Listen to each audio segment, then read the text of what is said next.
Alors très rapide introduction pour cet échange avec Karl Brochu qui fait suite à toute une série de vidéos qui arrivent 15 jours après ce qu'on pourrait appeler l'affaire ou le scandale Jovanovic. Il y a toujours un certain nombre de personnes qui considèrent normal d'avoir essayé de tromper sur les dates, d'avoir attendu pas 1 ou 2 semaines mais 7 semaines. L'explication des photos est plus qu'étrange. Elle ressemble plus véritablement à une volonté de ne pas faire croire que les policiers tombaient dans un piège et qu'évidemment il y avait des personnes qui attendaient pour prendre des photos. Enfin, on peut croire n'importe quoi, parce que à partir du moment où il y a un début de mensonge, en fait il n'y a plus de fin, c'est un gouffre. Voilà, donc ça c'est la première chose. La deuxième chose, c'est que tout ça c'est détaillé dans ma nouvelle lettre Substack.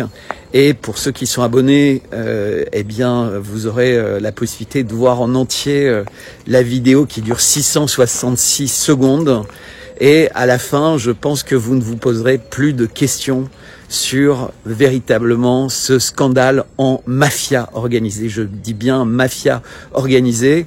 Et on ne voit que un certain nombre de visages des perpétrateurs, entre guillemets, mais pourtant, ils sont nombreux, ils sont là. Voilà, ça c'est la première chose. La deuxième chose, dans ma lettre à venir, je vais continuer d'une part le portrait d'Emmanuel Macron qui avait été commencé juste avant le week-end. Donc la suite arrive, et la suite arrive conjointement avec une information très importante et qui touche en particulier nos amis algériens, puisque vous vous rappelez le scandale avec la boxeuse algérienne lors des Jeux Olympiques de Paris. Eh bien ça y est, les preuves sont tombées, chromosome XY. Et donc on voit bien qu'il y a là une manœuvre sur les genres, une implication par une sorte de pacte diabolique avec la communauté algérienne et au-delà.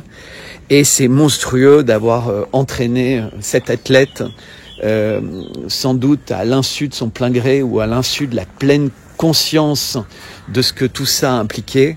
C'est vertigineux. Donc cette lettre-là, et qui sera suivie avec, enfin, puisque la liste des 6 maléfiques. Voilà. Donc ce sera dans la journée ou demain, je sais pas trop. J'ai énormément bossé, j'ai énormément eu de stress, énormément eu d'attaques personnelles au cours des derniers jours, à un point comme rarement. Donc je suis également un petit peu fatigué, peut-être que ça se voit. Mais n'empêche que l'actualité continue. Vous avez vu ce qui s'est passé ce week-end en Russie avec des bombardements par drone. Je crains que ce genre d'opération ne se multiplie dans de nombreux pays. On peut imaginer évidemment ça en Iran, parce que si ça a été fait aussi facilement, entre guillemets, en Russie, et ça aurait pu être beaucoup plus grave, puisque beaucoup de camions ont explosé sans pouvoir faire usage des drones, eh bien tout ça risque de se multiplier. Et puis il y a toujours ce commerce d'armes complètement fou, la situation extrêmement compliquée de Donald Trump, ou alors qui est devenu simple, est-ce qu'il a abdiqué ou pas face aux forces en présence, on le saura rapidement. Il y a toujours des messages encourageants sur la volonté de faire la paix avec l'Iran, mais on sait que parfois, on l'a vu avec le Hezbollah et avec d'autres mouvements, ils font confiance aux Américains, et puis finalement, en fait, la confiance est trahie, et souvent, on trouve derrière des personnes très liées à Israël et qui ont tiré les ficelles pour faire en sorte que ces choses-là se passent comme ça. Et ensuite, le président américain, il est contraint, entre guillemets, d'assumer la catastrophe, parce que les choses sont rarement aussi simples, aussi lisibles que ce qu'on voit à la télé. Il y a véritablement des forces maléfiques qui œuvrent dans l'ombre. Bonne vidéo, à bientôt, merci. et surtout rejoignez mon Substack. Contactez-moi à bertrand@55bellechasse.com, bertrand@55bellechasse.com. Si vous voulez en savoir plus, bertrand@55bellechasse.com. Et la vidéo de 666 secondes sera visible mardi soir pour que tout le monde puisse en profiter mercredi, parce que le mercredi, tout est permis. À bientôt. Merci beaucoup. Bonjour tout le monde, bienvenue à cette émission de Brochu TV avec mon collaborateur du dimanche soir en France, du dimanche après-midi au Québec, Bertrand Cholère. Bertrand, bonjour. Bonjour Karl, et merci de m'avoir proposé de venir ce soir. On a une actualité qui est très dense avec ce qui se passe en ce moment, comme on se le rappelait il y a quelques minutes sur le front russe, mais également à Gaza et bien sûr en France, où on a eu une très forte actualité qu'on a évoquée ensemble il y a une semaine et il y a 15 jours, avec des malheurs qui arrivaient à certaines personnes de la dissidence et oui, l'inquiétude. Et puis finalement, voilà, les étoiles tombent. On réalise que on a été pigeonné, quoi. Écoute, je voulais effectivement que tu commences l'émission en nous parlant de ça, de la liberté d'expression qui semble être mise à mal chez nos cousins français. Et je voulais que tu me parles, parce que nous, on a Adnan Hazan qui vient régulièrement ici, qui a été convoqué. Il y a Youssef Indy aussi, que lui, c'est le 4 juin. Donc, c'est cette semaine qu'on va en apprendre plus. Toi, tu as été arrêté avec 2 autres personnes il y a quelques mois. Ça brasse, effectivement. Il y a des gens même qui parlent de morts qui coïncident très bien avec l'actualité. On va en parler éventuellement à Brochu TV. Mais Bertrand, toi, tu m'es arrivé avec l'histoire de Pierre Jovanovic, qui est très peu connu ici au Québec, mais que moi j'ai suivi, entre autres à Géopolitique Profonde et dans d'autres chaînes indépendantes. Et explique-nous un peu ce que tu veux exposer ce soir dans ce dossier-là. Alors, depuis, si tu veux, 5 ans que je m'implique complètement dans cette activité de journalisme journaliste citoyen, j'ai une éthique qui a toujours été la mienne, hein, qui est une éthique de droiture et de vérité. Parce que je pense que quand l'heure est grave comme elle l'est maintenant, on peut pas faire de concessions, on peut pas faire de compromissions, on peut pas faire de pactes, puisque, comme je l'explique à chaque fois qu'on a des émissions, on est vraiment dans une période d'eschatologie. Donc en réalité, on est seul face à soi-même. C'est comme quand tu dois escalader une montagne, quand tu dois faire un trajet difficile. Ben voilà, la recherche en soi de la force pour être droit, intègre, agir en vérité, c'est un chemin difficile, avec l'amour, le pardon, etc. Et dans la religion qui est la mienne, qui est la religion catholique, il y a des péchés capitaux. La luxure, le mensonge, l'avarice, etc., etc. Je vous invite à les rechercher. Tu ne tueras point, enfin bref. Et donc, il faut être très vigilant à ça. Parce que, tu vois, la gourmandise, bon, ça a l'air sympa, mais c'est vrai que c'est ne pas prendre soin de son corps et peut-être consommer plus que ce dont on a besoin. Mais derrière la gourmandise, il y a beaucoup de choses. C'est pas que la gourmandise alimentaire, ça peut être beaucoup de sortes de gourmandise. Et le 12 mai, tous les médias de la dissidence, mais quand je dis tous, c'est vraiment tous, à l'unisson, annoncent, c'est un lundi, que Pierre Jovanovic a eu sa maison et, enfin, son appartement et sa maison d'édition qui lui appartient, fracturés par 60 personnes du GIGN. Et puis, ça paraît complètement énorme. Et puis, au fur et à mesure, c'est censé s'être passé dans la nuit, de samedi à dimanche. Mais on découvre qu'en fait, lui n'était pas là. On découvre qu'ils n'ont recherché aucun document, ils n'ont rien pris. Pas de matériel, pas de documents, pas de témoignages. C'est-à-dire qu'ils n'ont pas posé de questions aux voisins. Ils n'ont pas été regarder quoi que ce soit. Ils sont allés d'un endroit à l'autre. Et moi, mon réflexe, vu ce qui m'est arrivé, mais j'avais eu le même réflexe il y a 3 ans quand il était arrivé ce même genre de mésaventures à quelqu'un qui s'appelle Éric Vérag, ou là pour Youssef Indy, enfin pour tous, s'il y a des émissions, s'il y a des tweets, s'il y a des choses, et je fais un tweet qui a été vu 300 000 fois en disant que vraiment, c'est très inquiétant. Mais plus j'écoute l'affaire, plus j'en parle avec les gens, plus je me dis, ça tient pas la route. Mais il y a une tellement grosse actualité que je me dis, ce truc est bizarre, on y verra plus clair. Mais non, en fait, ça continue, le battage continue, 500 000 personnes qui vont regarder ça chez Aberkan, et en parallèle, il y a une affaire avec Branco en Afrique, dont on n'entend pas parler, mais dont on entend parler, enfin. Et je me dis, mais qu'est-ce qui se passe? C'est bizarre, le gouvernement français, ça devient comme le gouvernement russe avec l'affaire des espions anglais Skripal. Ils veulent se débarrasser de quelqu'un, mais ils savent même pas où il est. Ils vont casser sa porte d'entrée alors qu'il n'est pas dans la maison.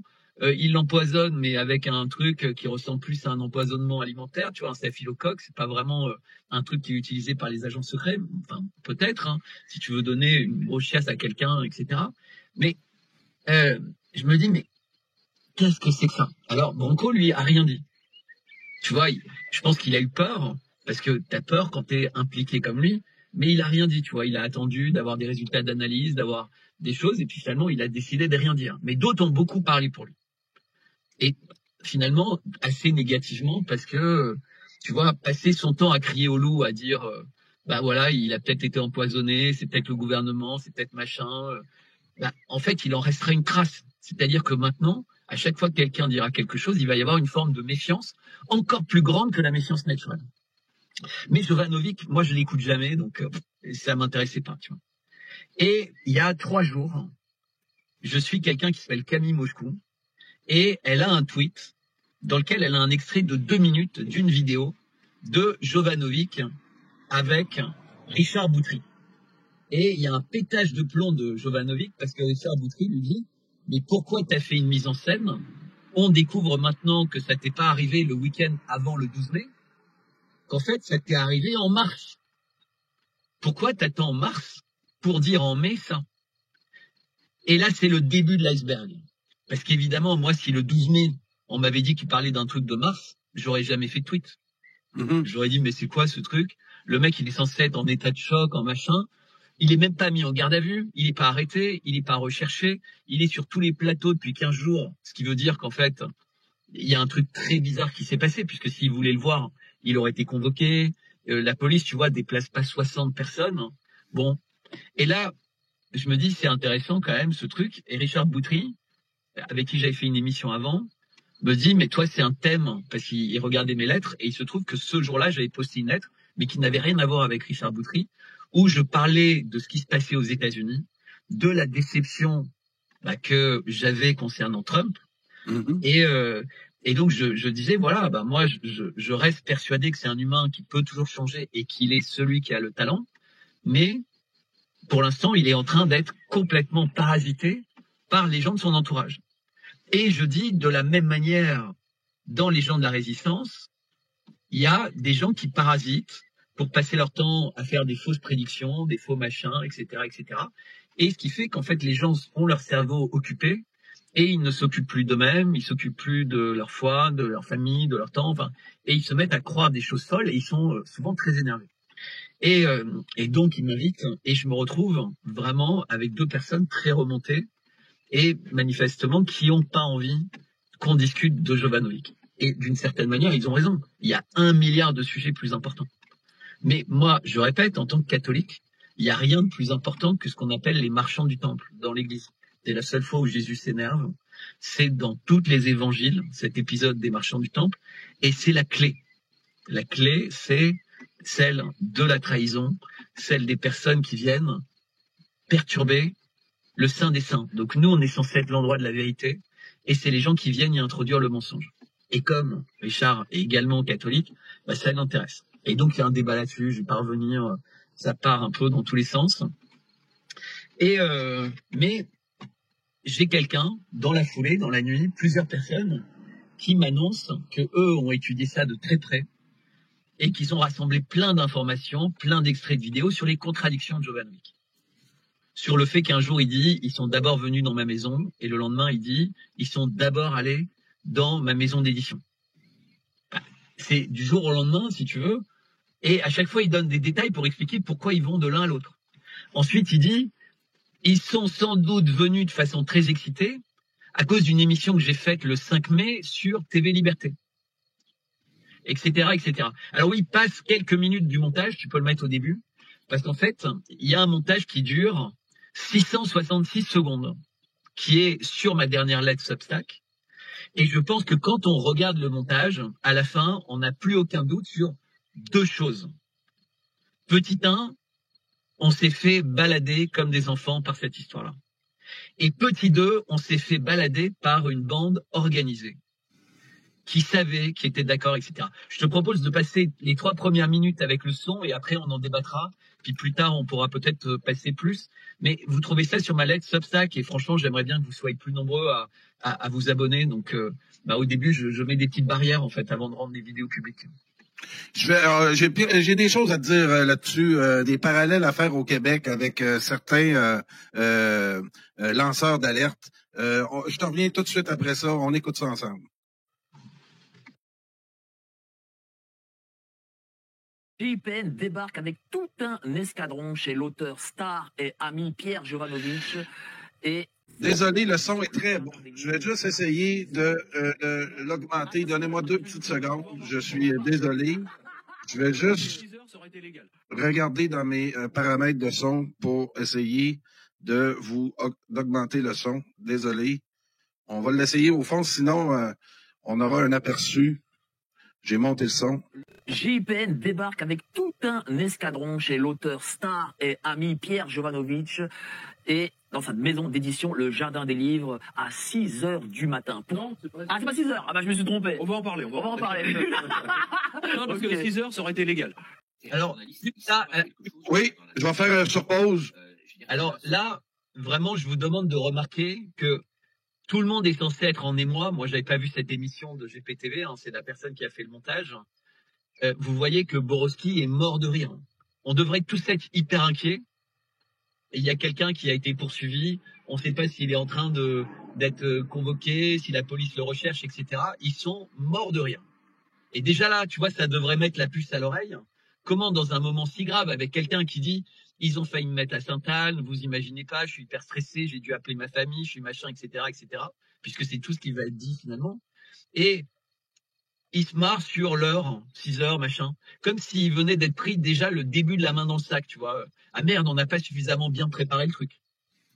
Alors que ça fait des semaines qu'ils connaissent l'histoire. On va le découvrir au fur et à mesure. Vas-y. Oui. Non, parce que les 6 h, ça aurait été légal. T'es un journaliste, il se passe quelque chose, je veux dire, dans la seconde suivante, je veux dire, t'es là, soit au téléphone à nous appeler, à m'appeler moi, ou appeler d'autres, tes amis et tout. Ah, mais j'ai appelé tout le, parce que j'en ai averti tout le monde, dont toi, Idriss, t'étais au courant avant que avant que je le rende public, évidemment. Parce que j'en ai averti tout le monde, dont toi, Idriss, t'étais au courant avant que je le rende public, évidemment. Petit 1, on découvre, un peu par hasard, que ça s'est pas passé en mai, ça s'est pas passé en avril, mais ça s'est passé en mars. Mais pourquoi tu n'as pas communiqué là-dessus entre le 22 mars et le... Parce que, d'abord, on n'a pas les photos. On n'a pas les photos. Enfin, je veux dire, c'est quand même incroyable. Oui, Vous ne voulez pas comprendre ça. On n'entend pas très bien le son, mais on le voit Est-ce juste. que tu peux aller à la fin de la vidéo? Moi, je mettrai une version avec un meilleur son. Je sais pas pourquoi le son marche pas. Il marchait bien tout à l'heure. Oui. Et on le voit juste dans son expression. On n'a même pas à entendre le son, là. Quand Ricardo le coince un peu, il change complètement la face. On a même. Ouais. Donc, c'est ça la fin? Non, mais la fin, là. Marc, fais lecture. Oui, c'est la fin, là, c'est bon. Oui. Je continuerai, voilà. Et je veux bien ne plus être invité nulle part, parce que je le dis. Parce que, voilà, je continuerai à parler de cette manière. Mais je suis fiable, point barre. Et s'il y en a d'autres qui considèrent que leur fiabilité, elle est selon les circonstances et selon les personnes dont on parle, eh ben, je les emmerde. Vous comprenez? Je les emmerde, point barre. Voilà, c'est très bien dit. Non, mais justement, alors, en fait, je voulais montrer la fin, en fait, parce que Jovanovic quitte l'émission avec Boutry, et depuis, Boutry a été insulté, etc., donc il annonce qu'il va arrêter sa chaîne. Et parce qu'en fait, c'était très violent le concernant. Donc, la vidéo, elle dure 11 minutes. Hein. Mais, en fait, quand j'étais dans l'émission dont tu as montré les extraits, là, à l'instant, oui. Dans le chat, pareil, ça a insulté, c'était très violent, les gens étaient très violents, etc.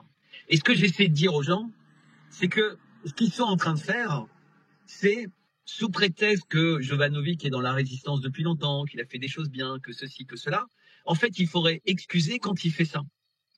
Mais c'est le début de la fin si on fait ça. Et donc, dans la discussion, il y avait des personnes qui étaient toutes d'accord avec cette position, hein, les 6 personnes qui étaient à l'écran.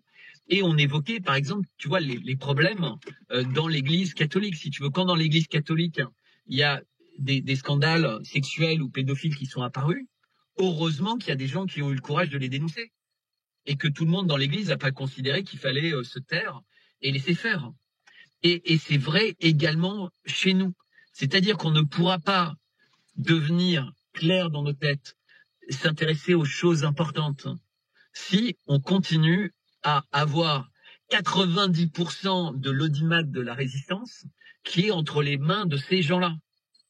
Parce qu'en fait, tu as 10-15 personnes dans la résistance qui sont tous unis comme une véritable mafia. Et vous allez voir en voyant la vidéo, c'est effrayant parce que, en fait, ils s'en foutent. Ils disent même que tout le monde était au courant, mais qu'ils ont attendu le bon moment. Ça t'imagines? Pour nous manipuler. C'est-à-dire qu'ils n'ont pas pensé que le public était suffisamment honnête et intéressé pour regarder ça pendant les vacances de Pâques ou en mars ou n'importe. Non, non, ils ont attendu un moment où il n'y avait pas d'actualité. Et où ça allait être audible pour avoir un maximum d'impact, pour vendre un maximum de livres. Au cours des 2 derniers jours, je ne sais pas combien de messages sur X et sur mes différents réseaux sociaux, j'ai eu de personnes qui me disaient qu'elles étaient dégoûtées d'avoir acheté ce livre. Parce qu'en fait, elles l'ont acheté en croyant que ce qu'on leur disait, c'était la vérité.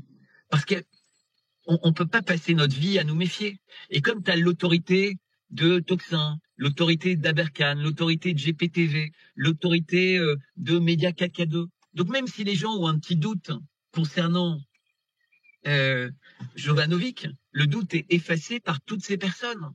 Sauf qu'ils savaient déjà tous qu'il y avait un mensonge sur la date. Écoute, pour m'être impliqué beaucoup dans la résistance au Québec, dans toutes sortes de mouvements politiques où on a voulu vraiment sortir de la matrice, à titre d'organisateur politique, j'ai pu voir la formation de ces groupes-là. Et c'est pathétique de voir que souvent, ils vont essayer de reproduire le système qu'ils dénoncent. Exactement. Et faut se méfier de ça. C'est pas parce qu'on porte le nom de résistant puis de patriote que on doit baisser nos défenses. On doit rester toujours critique envers qui que ce soit. Puis je suis content que tu le répètes encore aujourd'hui. Tous mes collaborateurs en ce moment, puis vous n'êtes pas parlé ensemble, ils disent faut arrêter de chercher un sauveur. Parce qu'il y en a beaucoup qui aiment prendre le leadership puis devenir le leader d'un mouvement, puis ensuite les dons, puis ensuite ils sont pris comme dans un carcan où ils doivent garder un certain narratif avec leurs partisans s'ils veulent garder leurs revenus et finir comme les médias de masse, comme les autres, ils deviennent esclaves d'un groupe. Et il faut toujours, Bertrand, tu me corrigeras si j'ai tort, remettre en question nos croyances et les temps qu'on vit actuellement et l'occasion de ça, là, de bien réfléchir sur nos valeurs, sur la manipulation qui peut arriver de n'importe où, là, même des réseaux sociaux. Mais ce que tu dis là, c'est l'essentiel. Petit 1, toutes les personnes qui disent non, non, on fait partie de la résistance, on doit être unis, on doit être solidaires, etc. C'est faux. C'est-à-dire que si quelqu'un fait ça, il se bat contre nous. Parce que qu'est-ce qui va se passer maintenant? Je vais te le dire très clairement. On a la police qui a été humiliée. Tu vois, 60 personnes, d'après ce qu'ils disent, d'après les photos, qui ont été pris en pleine nuit un week-end, entre 1h et 3h du matin. Enfin, tu vois, l'histoire de toute façon est abracadabrante, pour aller essayer de trouver quelqu'un, mais qui cherche pas vraiment, puisqu'ils n'ont pas cherché Jovanovic finalement, ou quelque chose, mais personne ne sait pourquoi ils sont là. Personne. Tu écoutes l'avocat, c'est sur Alice, personne ne sait. Donc il y a quelqu'un qui les a alertés de quelque chose, ils sont venus. Jovanovic prétend que c'est parce que quelqu'un leur avait dit qu'il était suicidaire, donc il venait pour le protéger. Je vois pas pourquoi quelqu'un de suicidaire t'envoie le GIGN alors qu'ils n'ont pas fait ça pour le Bataclan, mais bon, imaginons. Mais qu'est-ce qui va se passer? Maintenant, ils vont chercher d'où ont été prises les photos. À quelle heure? Dans quelles circonstances? Parce que les photos, c'est pas quand la police ressort, c'est quand la police rentre. Donc ça veut dire que c'est quelqu'un qui était déjà là, qui était à l'affût à 3 heures du matin, d'après Jovanovic, puisque les photos, quand la police rentre, c'est 3 heures du matin. Et après, il y a toutes ces contradictions sur la femme de ménage, les personnes dans l'escalier, les machins. Enfin, mais c'est surréaliste, c'est-à-dire que dès que les gens commencent à poser des questions précises, il n'y a que des contradictions et des machins. Donc ce truc est minable. Et tu vois, dans l'après-midi, je discutais avec une copine qui suit depuis longtemps et je lui dis, mais toi, qu'est-ce que t'en penses? T'es quelqu'un qui a un très gros compte et qui est maintenant qui s'éloigne un peu de ça. Et elle me dit, tu sais, Bertrand, moi je le suis depuis très longtemps. Ses conseils financiers, ses machins, il dit n'importe quoi, sauf sur l'or et l'argent. Mais pendant 20 ans, il a dit n'importe quoi sur l'or et l'argent, ça descendait, etc. Bon, bah là, depuis qu'il y a la guerre, ça monte. Mais il n'y a pas besoin d'être savant pour savoir que l'or monte pendant les périodes de guerre. Ça, tout le monde sait que quand il y a une guerre, l'or monte. C'est par construction. L'or, c'est une monnaie refuge en temps de guerre. Donc. Mais il paraît qu'il dit que la Société Générale va déposer bilan dans quelques mois, qu'il faut ci, qu'il faut ça. Moi, je l'écoute pas encore une fois. Mais il est arrivé 2 fois que j'achète un de ses livres. Mais je les ai pas achetés au moment où ils sortaient. Tu vois, je les ai achetés à 50 centimes dans une brocante. Parce qu'en réalité, le destin des livres de Jovanovic, c'est d'être à 50 centimes dans les brocantes 1 ou 2 ans après qu'il les ait écrits. Parce qu'en fait, ils sont tellement faux que dès que c'est un peu plus tard, en fait, la supercherie, elle est démasquée. Il crée toujours l'urgence de dire, ah là là, il faut lire, j'ai découvert quelle était la marque de la bête. Donc le livre s'appelle 666 ou 777. Et puis en fait, c'est juste une idée saugrenue qu'il a, mais ça fait le buzz pendant quelques temps, parce qu'il a beaucoup d'amis qui font le buzz pour ça. Et là, c'est pareil, tu vois, c'est un truc qui s'intéresse encore à la crise de 2008. On sait tous qu'on s'est fait avoir. Il y a eu des films d'Hollywood, il y a eu, tu vois, qui explique ça très bien. Il y a eu plein d'articles, il y a eu plein de reportages. Enfin, voilà, tout le monde a compris. Mais comme il a cette idée de bouquin, évidemment pour le vendre, alors que c'est un sujet qui n'intéresse personne l'année 2008, tu vois, eh ben il avait vraiment besoin de ça. Et ça me dégoûte hein, parce que c'est quand on fait ça que tout le monde est désespéré et que les gens ont plus envie de se battre. Parce qu'ils se disent, mais les guides, entre guillemets, les leaders d'opinion, sont pires que les gens des grands médias, qui eux sont pas tombés dans le panneau. Parce que les grandes chaînes, on pouvait leur reprocher de pas l'avoir fait. Mais rétrospectivement, qu'est-ce qu'elles ont bien fait de se méfier de ces gens-là? Parce qu'imagine si eux-mêmes, dans les grands médias, s'étaient fait l'écho de ça. En disant, bah voilà. Sauf qu'en fait, bah, ils ont dû être beaucoup plus malins, tu vois, ils ont dû faire un fact-checking en appelant un commissariat du 8e en disant, est-ce que vous avez fait une intervention? Et les mecs, en 2 secondes, leur ont dit non. Et moi, bêtement, si tu veux, j'ai pas pris mon téléphone pour appeler le commissariat du 8e et leur dire, est-ce que vous avez fait une intervention? Bon, je pense pas qu'ils m'ont répondu. Mais tu vois, quand les médias posent cette question, ils doivent avoir des contacts pour avoir les informations. Et se dire que maintenant, il n'y a pas une parole qu'ils disent qui est valable. Là, tu vois, avant d'arriver ici, je regardais les autres directs qu'il y avait. Mais c'est le même type de direct que quand ils disaient en boucle, ça y est, on a une décision de justice, Macron ne pourra pas aller parler à Notre-Dame. Et ça faisait des millions de vues. Aidez-nous à avoir des avocats pour continuer à obtenir ça. Macron, il a parlé 2 fois à Notre-Dame. Donc, il n'y avait aucune décision de justice par rapport à ça. Et tout est comme ça. On a obtenu ça, et en fait, non, il n'y a rien eu. On a si, et en fait, il n'y a rien. Cette nuit, c'est lié à une émission de la semaine dernière, et tu découvres que c'était il y a 2 mois. Et il y a des gens qui osent défendre quelqu'un qui est comme ça. Mais comment on peut défendre ça? Comment on peut trouver des circonstances atténuantes à ça quand il y a des milliers de personnes qui ont acheté ce livre parce qu'ils ont cru à l'honnêteté de cette situation et qui maintenant réalisent qu'ils étaient face à un joueur de bonne taux. Tu sais, les mecs, t'es tout le temps escroqué à la fin. Ils te regardent avec un sourire, t'es persuadé que la bille est là et qu'ils ont dit la vérité. Et en fait, ils l'ont fait tomber sous la table, ils en ont mis une autre avec un système, enfin bref. Mais c'est épouvantable. Et c'est important, entre 10 heures de vérité, Bertrand, d'être capable de se critiquer et de voir clair. Parce qu'on s'adresse à un public déçu des médias de masse, déçu du système de l'État profond. Et il y en a des gens de qualité qui le font pour les bonnes raisons, mais il y en a d'autres, c'est toujours pour vendre soit un plan financier, un projet, des vitamines ou des choses qui brouillent notre jugement. Il faut essayer de se tenir loin de ça, compte tenu du combat qu'on mène. C'est très sérieux ce qui se passe actuellement. Comment nos nations, nos États sont pourris, complètement pourris. Puis là, on prend ce public-là qu'on dit éveillé, puis là, on les remplit avec d'autres menteries. C'est doublement fâchant. Mais regarde, prenons le monde de l'entreprise. Donc toi, par exemple, tu es dans une entreprise, eh bien, si tu demandes à quelqu'un de faire quelque chose qui n'est pas raisonnable, il va pas t'obéir comme un esclave, il va t'expliquer, il va essayer de te démontrer, et puis si tu as vendu trop bas au client, bah tu vas lui expliquer qu'il y a une erreur, et puis voilà, tout va rentrer dans l'ordre. On discute. On passe pas son temps, tu vois, à se dire, ben voilà, non mais c'est comme ça. Mais quand, là, on a une position dominante, si tu veux, si tu prends les médias en question, ils ont une position dominante. Et ils s'entendent tous. Ils se repassent le truc, ils se repassent le même message, ils se le repassent en boucle. Et tu as le recyclage des mêmes intervenants. C'est pire que dans les grandes télés. Parce que dans les grandes télés, de temps en temps, ils payent un reportage qui est intéressant. Ils ont des débats qui sont utiles.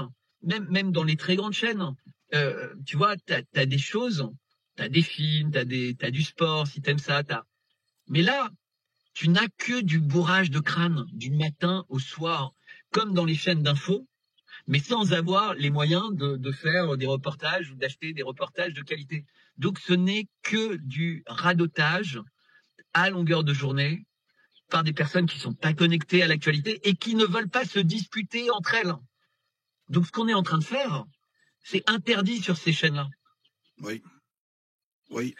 Quand Boutry fait ça, il se fait flinguer par tout le monde.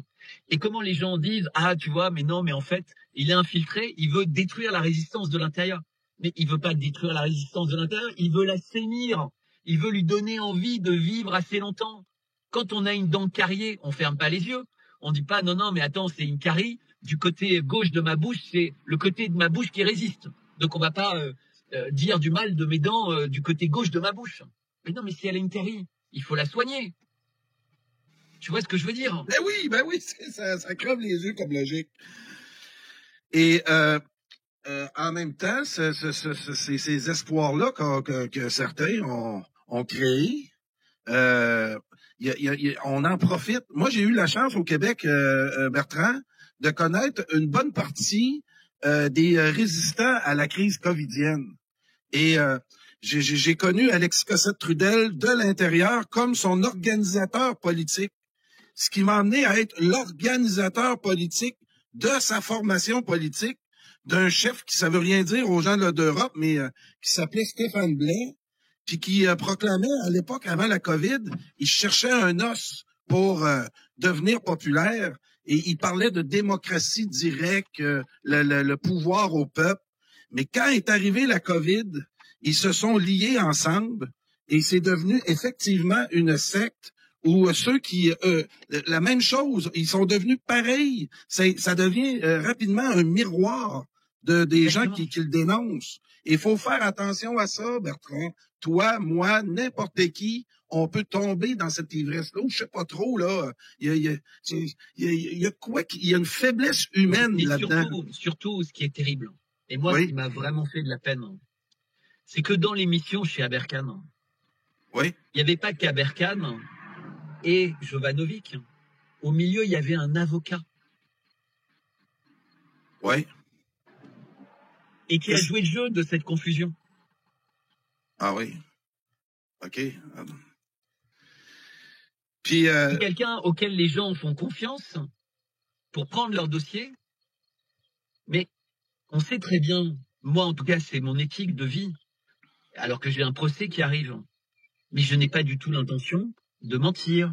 Je n'ai pas l'intention de lâcher ce qui me paraît fondamental. Petit 1, quelle est la vérité? Quels sont les dangers? Quelle est la folie dans laquelle on est? regarde, on a eu l'élection de Donald Trump. Comme ça va nous permettre d'aller à la Russie. On pourra revenir plus loin. Et on a eu beaucoup d'espoir. Donald Trump, c'est quelqu'un qui avait annoncé que sans lui, il n'y aurait pas eu de guerre à Gaza. Sans lui, il n'y aurait pas eu de guerre en Ukraine, mais qu'avec son retour, tout ça allait s'arrêter. Eh bien, avant le retour de Trump, avant qu'il prête le serment, c'était parfait. Il y a eu un cessez-le-feu à Gaza. Et il a annoncé qu'il allait parler directement avec Vladimir Poutine. Et donc, il a nommé un certain nombre de négociateurs, donc quelqu'un qui s'appelle Witkoff, mais d'autres, pour parler directement avec Poutine.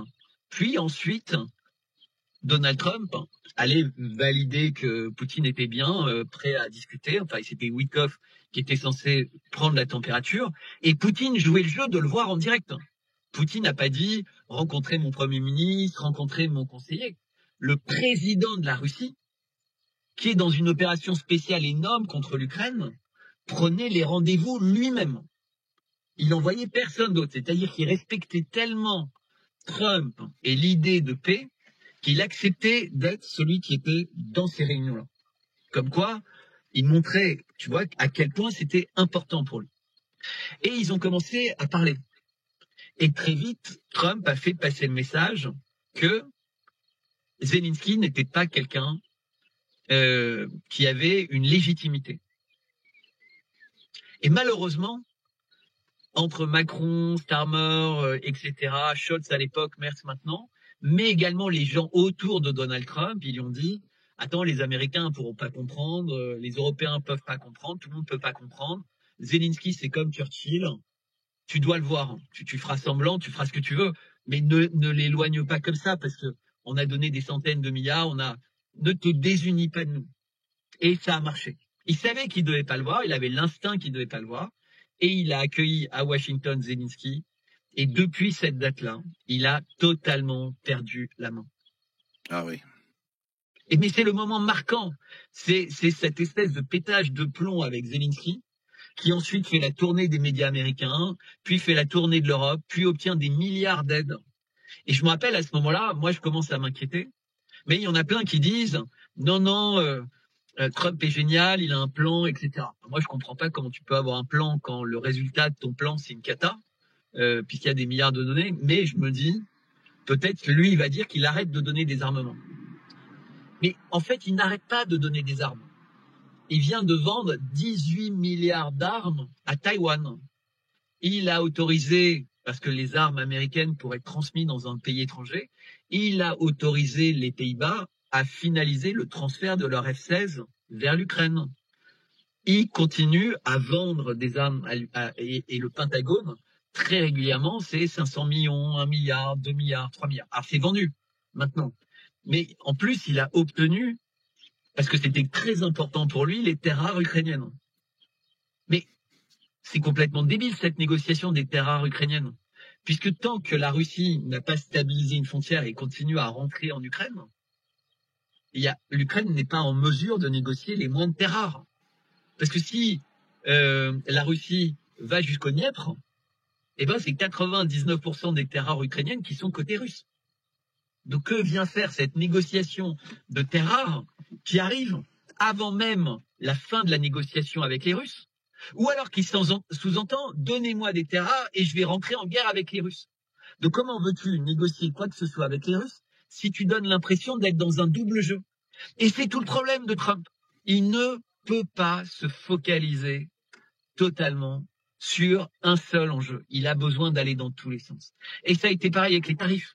Elon Musk lui dit « tes conseillers économiques sont des nuls ». Il le tweet.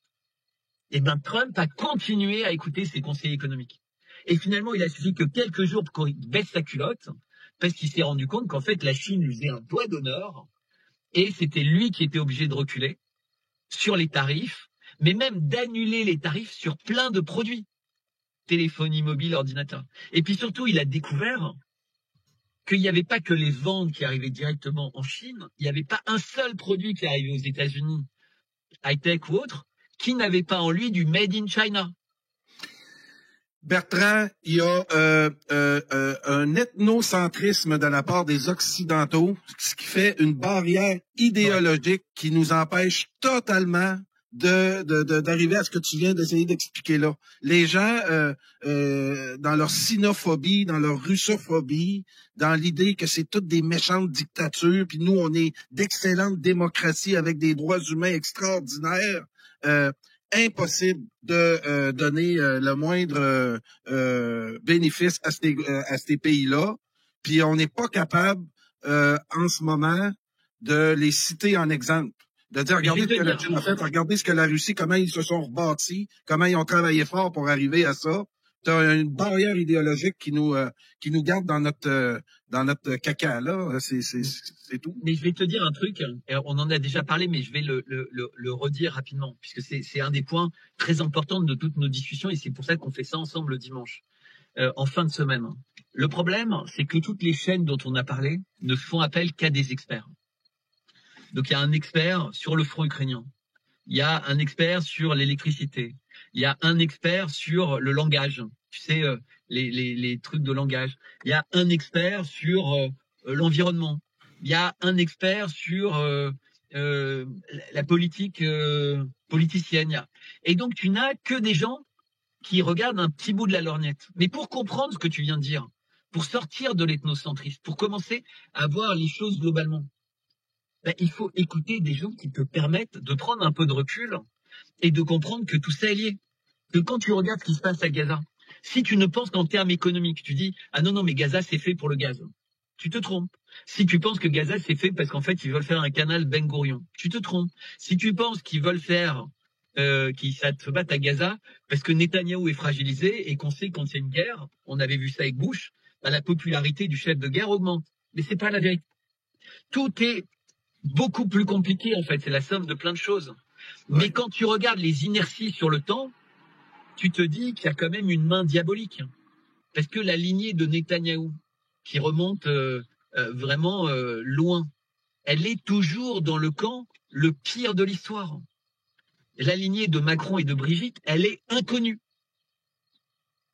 Donc tu as des gens comme ça qui sont véritablement étonnants. D'ailleurs, ma prochaine lettre qui va apparaître demain, je parle des 6 maléfiques.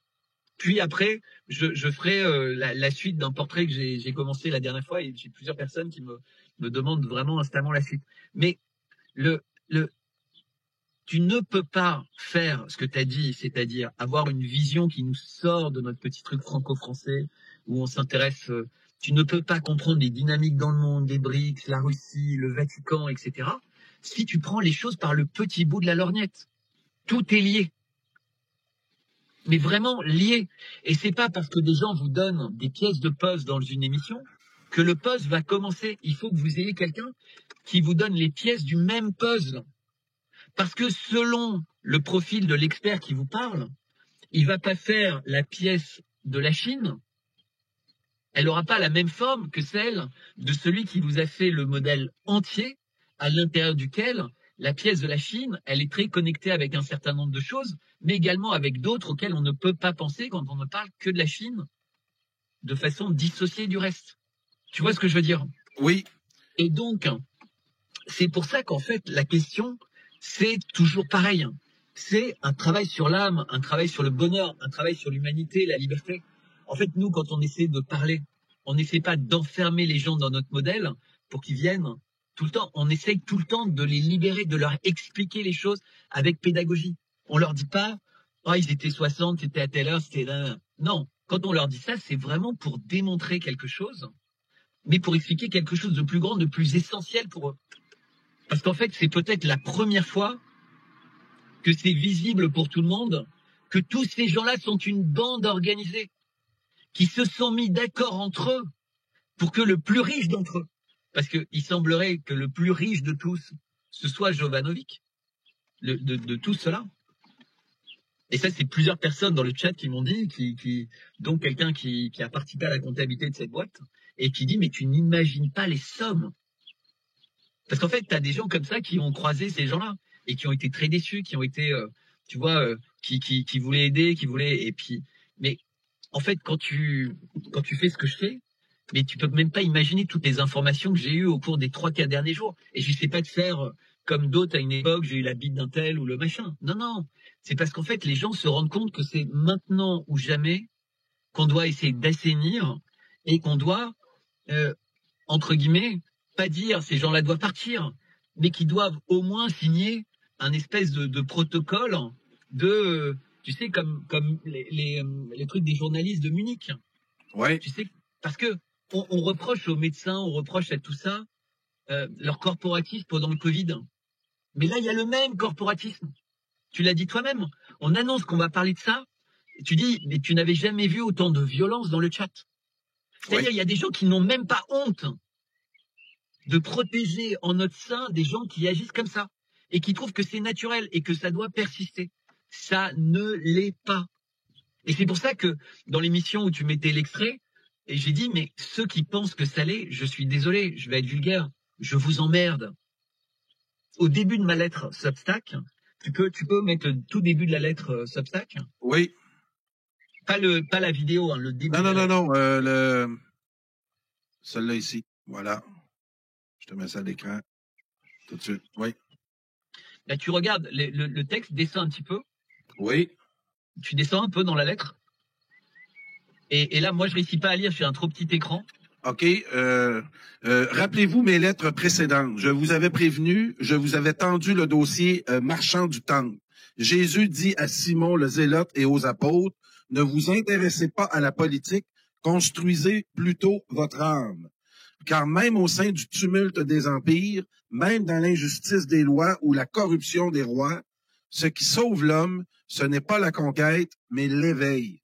Hey, Bertrand, maintenant, tu peux continuer un peu plus bas, tu vas comprendre d'où je veux en venir. C'est très puissant ce que tu me dis là. J'en ai parlé avec oui. avec des collaborateurs il y a pas longtemps qui disent arrêtons de nourrir leur monde à eux puis commençons à développer le nôtre. Mais c'est pour ça que dans la résistance, il y a des gens qui vendent des bitcoins, il y a des gens qui vendent des faux placements, il y a des gens qui vendent des fausses monnaies, des faux machins. Mais tu te dis, mais comment est-ce que c'est possible qu'on retombe dans les mêmes pièges, dans les mêmes travers? Je lis juste un tout petit peu la suite, c'est très important. Très Un jour, important. sur le chemin du lac de Tibériade, Pierre, inquiet, le met en garde. « Maître, cette route est infestée de brigands. » Et Jésus répond sans détour, « Si vous avez la foi, il ne vous arrivera rien, car la peur éloigne, mais la foi guide et protège. » Plus tard, lors d'un voyage en Méditerranée, Jésus dépose une pièce dans la sébile d'un mendiant. Ganide, son jeune compagnon, l'interroge. « Pourquoi ne lui as-tu pas parlé du royaume du Père? » Et Jésus répond, « C'était peine perdue. Son intellect est incapable d'écouter les directives de son esprit. » Autrement dit... C'est essentiel. C'est là où je voulais en venir. Oui. Autrement dit, sans disposition intérieure, la vérité ne pénètre pas, même s'il est dite avec amour.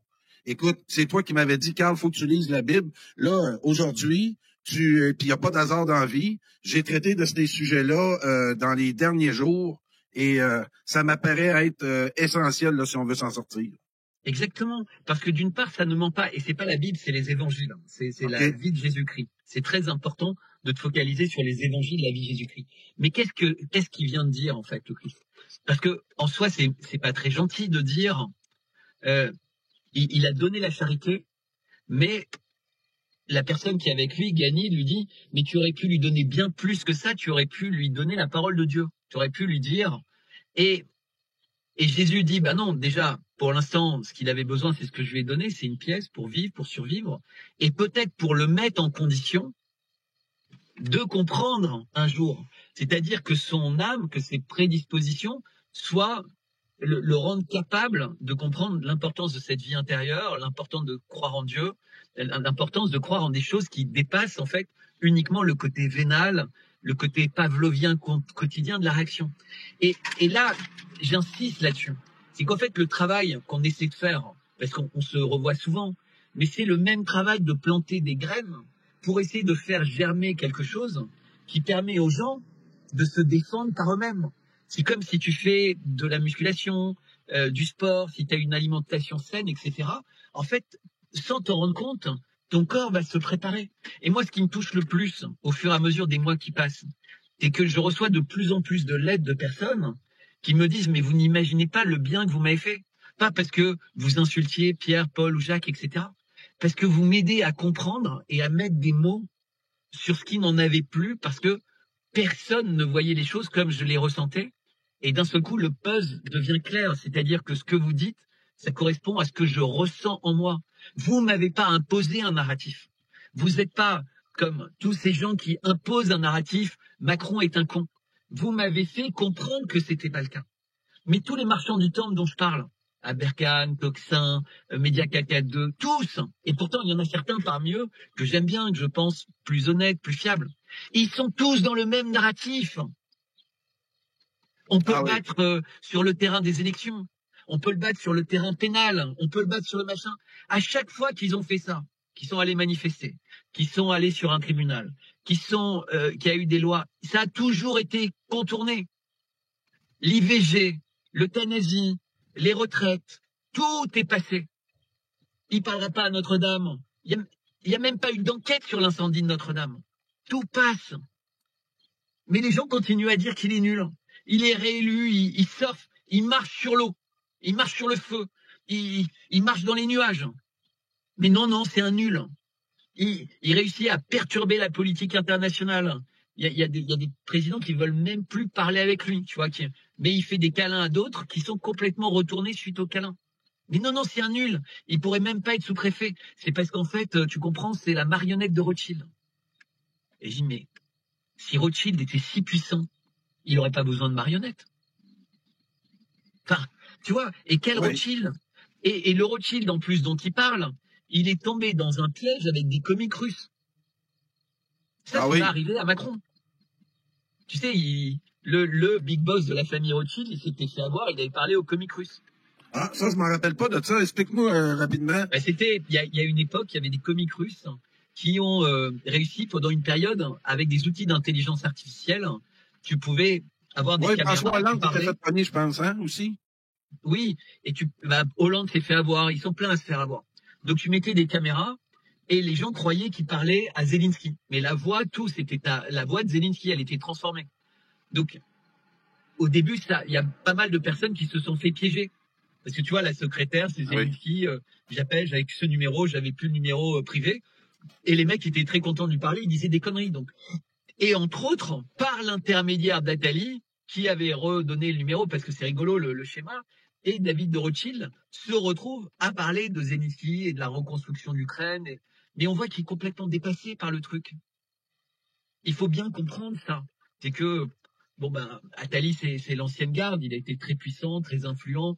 Il a été très présomptueux de dire qu'il était celui qui avait fabriqué Macron. Alors que Macron, un jour ou l'autre, on verra qu'il a été fabriqué de façon surnaturelle.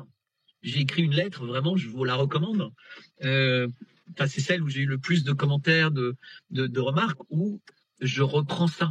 Exactement comme la lettre là, où c'est détaillé sous forme d'une enquête de Colombo, parce que c'est devenu mon partenaire d'écriture préféré. Mais je regrette l'époque où je fumais des cigares.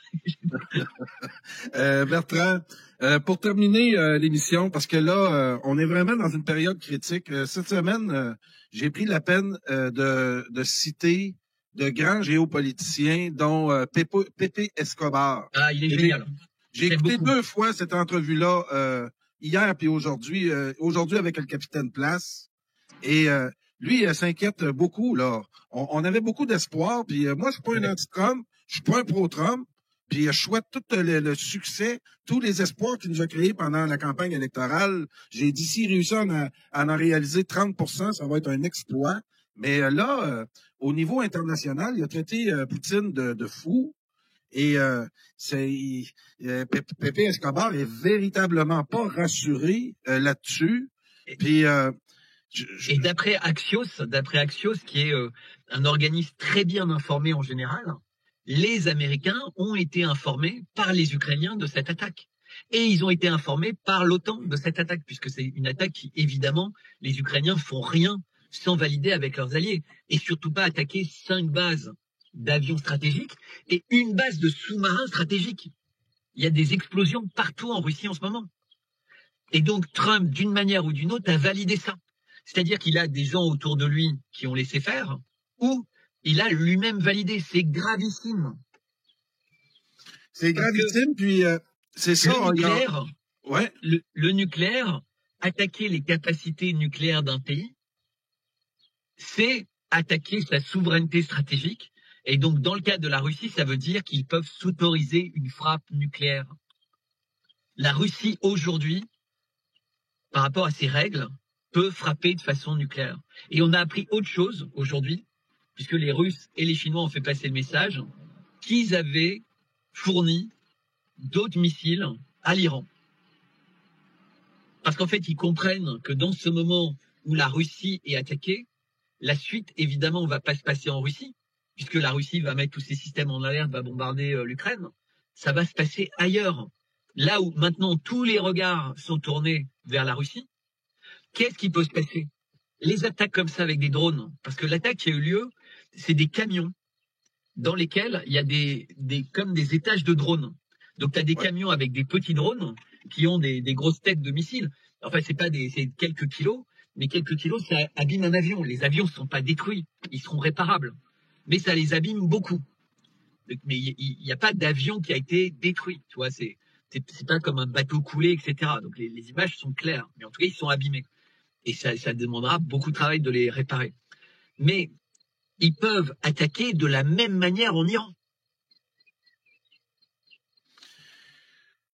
Puis c'est vraiment pas souhaitable. Moi, je pense que là-dessus, Bertrand, Trump comprend très bien que s'il commet l'erreur d'attaquer l'Iran, ça en est fini. Je pense qu'il comprend très bien ça. Je pense que sa crainte, là, c'est qu'Israël prenne des mesures à elle seule, qu'elle attaque elle-même et ainsi inciter et obliger les États-Unis d'embarquer dans cette guerre-là. Parce que ce que j'ai appris cette semaine qui est inquiétant, puis là, il y en a plusieurs qui le disent, c'est que Trump a moins de pouvoir que Lindsey Graham à la Chambre des représentants puis au Sénat. Au Sénat, là, Lindsey Graham a réussi à regrouper près de 90% des sénateurs dans une russophobie complètement délirante qui nous mène droit dans le mur. Mais j'ai l'impression que c'est ça, malgré l'opposition de Trump d'intervenir en Iran, qui a le contrôle de la démocratie aux États-Unis, c'est la question. Qui a le contrôle de l'opinion publique, même si c'est Netanyahou qui fait ça à lui seul, sans l'accord de Trump, les médias, le lendemain, face à une réplique de l'Iran, vont facilement pouvoir mettre l'opinion publique en faveur d'une intervention en Iran. Mais tu sais, Trump, il avait nommé quelqu'un qui s'appelle Valls. Après, on écoutera un PP, mais qui s'appelait Valls, W-A-L-Z. Et il s'est avéré que à peine Trump était président et donc avait nommé ce Valls, que quelques semaines après, le cessez-le-feu a été rompu unilatéralement par Israël et ils ont tué dès la première nuit plus de 1500 personnes, dont des représentants politiques, le responsable de la communication, etc., etc. Une barbarie énorme et depuis ça n'a pas duré. Et quelques semaines après, blocus complet de la nourriture qui dure depuis 100 jours. Eh bien, il a fallu du temps pour que Trump réalise que ce Valls jouait contre les États-Unis. Et donc, en fait, il l'a sorti. Mais comme ces gens-là sont très puissants, parce qu'en fait, tout le monde pense que Trump, il est le roi du monde. Mais non, c'est compliqué de gérer un pays. Tu as besoin de plein de relais. Tu as besoin de gens auxquels tu es obligé de confier des missions. Tu vois, Poutine, il gère directement avec Witkoff, mais Trump, il a envoyé Witkoff. Mais qu'est-ce qu'il dit que Witkoff, il est pareil que Trump dans la discussion? Tu vois ce que je veux dire? Oui. Il est au plus proche de ce que Trump lui demande. Mais si Witkoff est pas très honnête, et il semblerait que c'était le cas de Valls, mais en même temps, il peut pas le virer. Et donc, il l'a nommé ambassadeur à l'ONU. Bon, il va rester 2-3 mois, puis il va être viré. Mais il est obligé de pas fâcher les gens. Il est obligé d'éviter de pas se faire trop d'ennemis. Mais ce que Trump ne sait pas, c'est que tous ces gens-là qu'il a choisis dans l'état profond le détestent. Pourquoi Musk a réussi? Parce qu'il a pris des jeunes qui étaient pas salis, qui étaient pas pourris. Si Musk avait pris des mecs dans des grands cabinets de conseil, chez McKinsey, etc., les mecs seraient arrivés, ils n'auraient pas dormi dans des lits de camp jour et nuit, ils n'auraient pas inventé des nouveaux algorithmes, parce que les mecs, ils étaient non seulement bons auditeurs, bons programmeurs, bons machins, ce qui fait qu'avec Syngus, il a fait des choses que personne n'aurait cru possible en 1 an, et lui, il a fait en 15 jours. Sauf que ça n'a pas suffi. Les juges se sont mis en travers de sa route. Les députés et les congressmen et les sénateurs de son camp se sont mis en travers de sa route. Et en fait, s'il est parti, c'est pas parce que c'était la fin de son contrat. Ils avaient envie de travailler tout le temps ensemble. Et Musk et Trump, c'est parce qu'en fait, Musk ne pouvait plus rien faire. Il avait été abandonné, en fait. Puis, c'est très intéressant d'écouter Pepe Escobar. On l'écoute parce que il parle de Trump, puis c'est inquiétant en ce moment. Puis, je m'aperçois aussi, à travers tous les géopoliticiens honnêtes, qu'ils soient français, américains, anglais ou autres, ceux là qui sont véritablement dans le réel actuellement ont le même discours. Donc, je suis très content de faire affaire avec des collaborateurs comme toi, Bertrand, et bien d'autres à Brochu TV, parce que j'écoutais cette vidéo-là qui dure 30 minutes. Puis, je suis vraiment content du travail que j'ai fait là depuis 3 ans, parce que en étant au service du sujet et en essayant pas de comment je pourrais dire, préparer l'information selon nos désirs, en restant au service du sujet, je crois que j'ai pris la bonne décision. On écoute Pepe Escobar. Russie allaient se parler, qu'ils allaient trouver une sorte de solution. Et hier, il a déclaré que ce que fait la Russie, ce n'est pas seulement tuer des soldats, mais aussi des civils. Que Poutine veut toute l'Ukraine, pas seulement la partie orientale, et que c'est la chute de la Russie. Que se passe-t-il, selon toi, dans l'esprit de l'administration Trump et de Donald Trump lui-même? Eh bien, Emma, c'est un thème récurrent dans toutes nos discussions depuis des mois. À quel point cette accumulation de récits trumpiens peut être peu fiable, volatile et parfois carrément dérangée. Et le fait est que, comme il est un maître du récit, contrôler le récit, changer le récit, tordre le récit, on ne sait jamais à quoi s'attendre. Ce qui, dans ce cas, est particulièrement inquiétant. Comme nous en parlions tout à l'heure, avant même le début officiel de notre conversation, il y a 3 possibilités. Et elles sont toutes terrifiantes, c'est le moins qu'on puisse dire. Première possibilité, il a sorti ça de sa propre tête narcissique, ce qui en soi est un énorme problème, car ce sont 2 ou 3 observations typiques, complètement déconnectées de la réalité. Il lance des accusations sorties de nulle part. Deuxième possibilité, il a été manipulé par le cercle très restreint qui l'entoure. Pas nombreux, mais ce sont ceux qui l'écoutent réellement, même si ce n'est que pendant 10 secondes. La plupart d'entre eux, comme on le sait, sont des russophobes extrêmes. Par exemple, cette énorme relique de la guerre froide au Brésil, Kellogg. Donc, il croit vraiment ce qu'ils lui ont dit, peut-être parce qu'il n'a même pas pris la peine de remettre ça en contexte. Ce que la Russie a fait ces 2 ou 3 derniers jours est une réponse à des essaims d'attaques de drones contre différentes régions de la Fédération de Russie. Moscou elle-même a été visée, tout comme l'hélicoptère de Poutine lorsqu'il se rendait à Koursk. Donc, évidemment, la réponse devait être absolument dévastatrice. Et elle l'est. Et ce n'est pas encore terminé. Troisième possibilité, une pression exercée par l'État profond et les silos à l'intérieur de l'État profond, contrôlés par les suspects habituels. Vous, qui nous écoutez, savez très bien de qui il s'agit. Il force Trump à sortir ce genre de déclaration, comme une sorte de CIA jouant à la fois le gentil et le méchant flic pour tenter d'obtenir quelque chose de la Russie. Mais toute personne qui suit ce qui se passe avec l'opération militaire spéciale depuis plus de 3 ans le sait très bien. Rien ne détournera les Russes de leur mission initiale. Donc la non-réponse de Medvedev sur Twitter, anciennement X, encore une fois, c'était assez drôle. Mais pas tant que ça. C'était extrêmement réaliste. Si cela continue, la soi-disant zone tampon en Ukraine va représenter 98% du pays. C'est tout à fait plausible. Et ça pourrait arriver d'ici 1 an ou 1 an et demi. Les 3 hypothèses, Bertrand. 1, c'est le style Trump. Un manuel de diplomatie internationale que personne connaît, seulement Donald Trump et les adeptes du plan. 2, il est très mal conseillé, entouré de faucons qui n'attendent que le signal de départ. Ou l'autre, 3, et ça, on en parle aussi régulièrement ici, l'État profond, le groupe qu'on connaît tout le monde, qui est en train, en affirmant qu'il est fou, ils vont se servir de cette parole-là ensuite pour monter un mouvement anti encore russophobe qui va servir les intérêts de ceux qui veulent le chaos. Bien, je pense que c'est un mélange des 3. OK. Mais je pense qu'il y a autre chose derrière. Et comme toujours avec Trump, c'est cette espèce de tout petit espoir.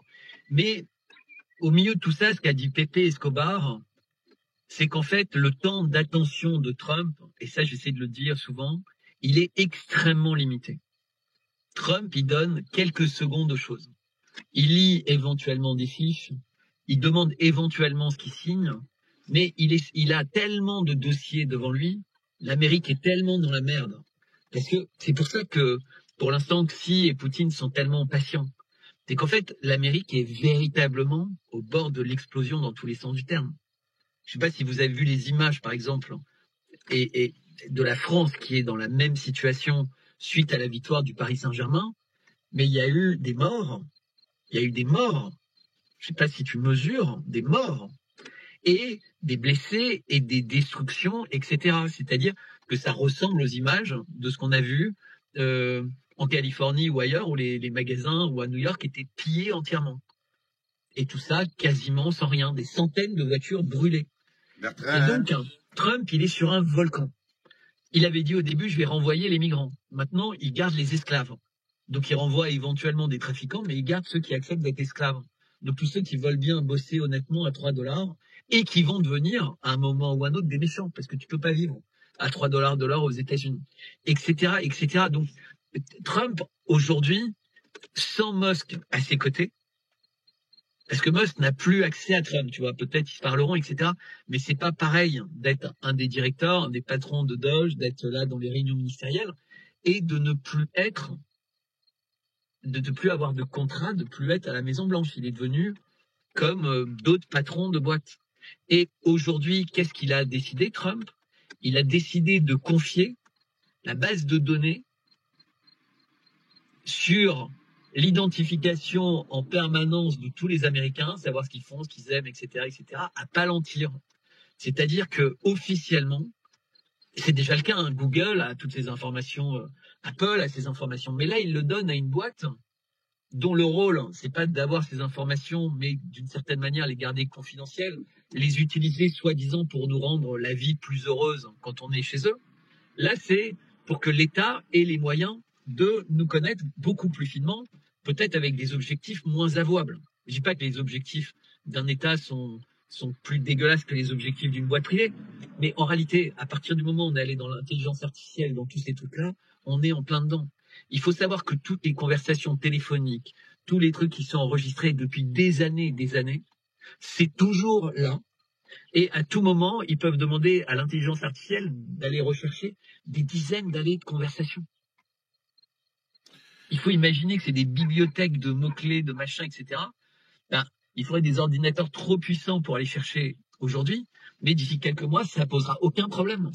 Écoute, j'ai mon collaborateur, le Ken Pereira de Montréal, très connu ici au Québec, qui me parle de Palantir, puis qui le dit, puis je dois te dire que là, je perds de plus en plus espoir par rapport à Trump, parce que c'est quoi? Mon père disait se faire mordre par un chien ou par une chienne, il y a pas de différence. C'est un peu ça, là, hein? Doit-on choisir par qui on va se faire mordre? Bah, écoute, moi, il y avait quelque chose qui m'avait vraiment beaucoup surpris. C'est que dans les premières personnes qui étaient venues chez Donald Trump, il y avait le patron d'Oracle qui était venu pour annoncer qu'il allait être à la tête d'un projet doté de 500 milliards pour imprimer des vaccins pour tous les cancers. Et moi, j'ai vu un film qui s'appelle « Je suis une légende » et qui raconte cette histoire. Okay. Les mecs ont l'impression qu'ils ont trouvé. Et en fait, ils transforment toute l'humanité en zombies, à part un nombre très limité de personnes qui succombent pas aux conséquences de ces injections. Mais au moment où ils le font, exactement comme avec les injections Covid, ils ont l'impression que les résultats sont bons. Ils ont caché les personnes qui sont mortes, ils ont caché les personnes qui ont... Tu vois, ils ont changé des études cliniques, ils ont pas dit la vérité. On le sait maintenant. Mais voilà, on joue véritablement les apprentis sorciers. Et Trump, comme je le disais tout à l'heure avec les terres rares en Ukraine, il est tellement polarisé sur le succès vient de l'argent. Et c'est pour ça que j'ai cette phrase en début de lettre. C'est pour ça vraiment j'invite les gens. Le succès ne vient pas de là, ni le succès des Américains, ni de personne. En fait, sur Terre, si on progresse dans le sens des évangiles ou du Coran ou de ce que vous voulez, du bien, de l'amour, de l'altruisme, etc. Et je sais qu'il y a beaucoup de gens qui supportent pas l'idée que le Coran c'est bien. Bon ben, lisez-le, vous découvrirez. Eh bien, il y a la possibilité d'être tous très heureux. et de vivre heureux, et de s'occuper des enfants, et de s'occuper des anciens, et de même pas avoir l'idée d'euthanasie, parce qu'on aura suffisamment de personnes pour jouer aux cartes à côté de quelqu'un d'âgé, ou qu'il n'y aura pas des gens qui diront bah moi je préfère mourir que de devenir un poids pour mes enfants, parce que c'est ça qui va se passer. Ben Ou oui. des maris qui diront tuez-moi, j'ai pas envie d'être paraplégique jusqu'à la fin de mes jours, ça va gâcher la vie de ma femme, et j'ai envie qu'elle soit heureuse, ou gâcher la vie de mes enfants. C'est ça qui va arriver. On va tuer notre humanité, on va tuer le lien social. Depuis quand, dans un pays qui est tellement fier d'avoir arrêté la peine de mort, on va donner la mort de façon industrielle aux gens en faisant de la pub dans le métro? C'est ça qui se passe chez nous. Mais le problème, c'est que si tu ne regardes que ça, tu vois, il y a des gens qui sont experts sur ce sujet. Il y a des gens qui sont experts sur Trump ou la géopolitique des grands hommes. Il y a des gens... Mais si tu rassembles tout ça, tu vois qu'on est dans le plan du diable. Parce que tu remarques qu'il veut le chaos militaire. Il veut l'obsolescence des gens avec l'intelligence artificielle. Il veut nous apprendre à considérer que la vie n'a pas de valeur. L'IVG. Est-ce que tu imagines que l'IVG, aujourd'hui, dans presque tous les pays civilisés du monde, tu peux interrompre la grossesse, y compris de bébés qui sont viables, sans que ce soit considéré comme un meurtre? Et on avait eu ce cas avec l'affaire Palmade, où la dame était à 7 mois et demi de terme, donc ça faisait 2 mois que le bébé était viable. Oui. Il est mort dans un accident. Eh ben, il a été considéré qu'il n'y avait pas de mort, qu'il n'y avait rien du tout, que c'était comme si elle avait une blessure. C'est comme si elle avait eu un bouton sur le visage et que l'accident avait crevé le bouton. Rien de plus. Légalement, ce n'était rien de plus. Et tu sais d'où vient cette loi sur l'idée qu'un bébé n'existe qu'à son premier souffle? Non. C'est pas chrétien. C'est pas musulman, c'est talmudiste. Le fait que le bébé n'existe que quand il souffle, ça vient de là. Alors qu'en fait, César, on sait très bien que César, il s'appelle, et c'est ce qui a donné le nom à césarienne, il y avait quelque chose de difficile, eh bien, ils l'ont sorti du ventre de sa mère pour lui donner la vie, et ensuite, il a soufflé. Mais ils ont considéré qu'il était vivant indépendamment de son premier cri. C'est-à-dire depuis très loin dans nos civilisations, les mères savent que le bébé vit en elles. Les pères savent que le bébé vit de façon autonome dans sa mère. Eh bien nous, en France, on a mis ça dans la Constitution. Moi, je ne dis pas que je ne suis pas une femme, donc je ne peux pas juger pour les femmes. Mais je me pose la question sur l'intérêt de constitutionnaliser la mort quand on ne constitutionnalise pas l'amour ou le plaisir ou enfin, tu vois. Je suis d'accord. Alors que dans le même temps, les gens qui nous gouvernent font tout pour vivre éternellement. Écoute, j'ai lu Hélène Kubler-Ross sur la mort. La mort est un nouveau réveil. J'ai réfléchi un peu sur la mort, puis moi je vis très bien avec l'idée que ça va finir un jour, parce que je crois à la vie après la mort. Puis à un moment donné, il faut que ça se termine. Mais cette idée-là de la vie éternelle, effectivement, puis de jouer aux sorciers, ça nous mène vers des jours très sombres. Puis Bertrand, ouais, vas-y. Pourquoi aux États-Unis, les cliniques d'IVG et les cliniques de transition de genre sont les plus belles cliniques où tu es pris en main très rapidement, alors que si tu t'es fait couper un bras, si tu es en train de mourir d'une hémorragie interne, tu es dans un hôpital dégueulasse où personne s'occupe de toi. Pourquoi? C'est comme ça. Est-ce que c'est lié à des plans, encore une fois, diaboliques, de gens qui ont un itinéraire?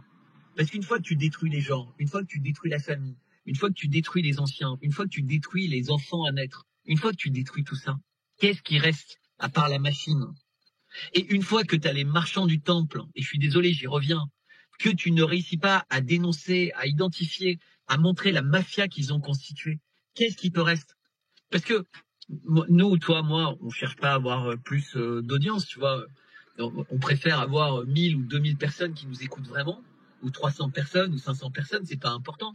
que, en apparence, 1 million de personnes qui regardent 30 secondes, mais qui nous permettent de faire passer le message qu'on est le plus suivi et que si on veut discuter avec moi pendant 1 heure, bah, c'est 2 000 euros. Si c'est un week-end, c'est 25 000 euros. Et si c'est... Parce qu'en fait, tout est organisé pour ça. Ils utilisent les mêmes méthodes que le monde qu'on critique.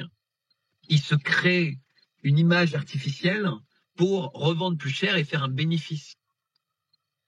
Je mise 1000 pour améliorer mon image, ça va me rapporter 2000.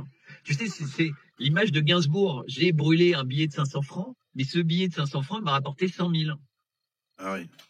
Eh ben, j'ai pris un risque en ne disant pas que j'avais été visité par la police le 22 février, Jovanovic, et je vais sortir au bon moment parce que voilà, je vais avoir le temps de tout préparer. Mais comme quoi, il n'était pas réellement préoccupé par ce qui lui est arrivé. De toute façon, il était tous les jours à la télé depuis le 22. Même le 23, il était à la télé. Tous les jours. Et le seul moment où il commence à faire la gueule, c'est quand les journalistes lui posent les vraies questions. Mais j'avais pas fini tout à l'heure. L'enquête de police, là, ils sont en train de regarder. Ils sont en train d'aller interroger les voisins. Ils sont en train de regarder les photos. Ils sont en train d'essayer de savoir où était Jovanovic, pourquoi il a laissé la lumière, etc., etc. Et je peux te dire qu'ils vont avoir toutes les réponses. Puis ensuite, ils vont regarder les mouvements financiers. Ils vont dire, oh, mais il y a de l'argent qui va de Jovanovic à Berkane, à machin, à ceci, à cela. Et c'était ça, les émissions. Et ça s'appelle la bande organisée. Et c'est une circonstance aggravante. La bande organisée, c'est une circonstance aggravante. Et je dis ça pour les petits malins qui sont en train d'écouter en se disant, on va se venger, on va faire ceci, on va faire cela. Essayez. Essayez de continuer à jouer les caïds. Essayez de menacer. Essayez. Juste essayez. Essayez d'envoyer vos chiens et vos machins pour venir dans les chats ou pour faire peur ou pour faire machin. Le retour de boomerang qui va vous tomber dessus, il va être d'une telle violence que vous regretterez à l'infini d'avoir joué à ça. Donc essayez.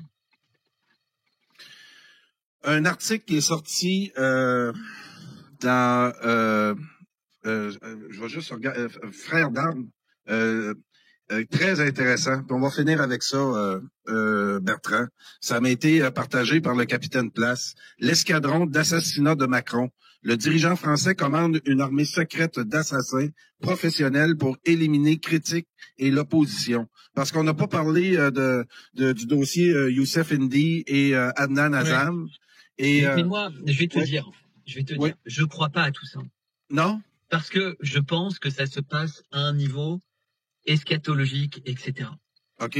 Si il avait envie de tuer des opposants, il le fait déjà. Ils se sont débarrassés de Fillon. Ils se sont débarrassés de Marine Le Pen. Ils se sont débarrassés de tous les gens qui pouvaient avoir de l'influence. Il s'est débarrassé de tous les généraux qui pouvaient le faire chier dans l'armée. Il s'est débarrassé de tous les préfets qui pouvaient l'emmerder. Dans l'administration, il a calibré tous les gens qui ont du travail à faire. En Europe, ça a été mis aux petits oignons, ces von der Leyen, etc.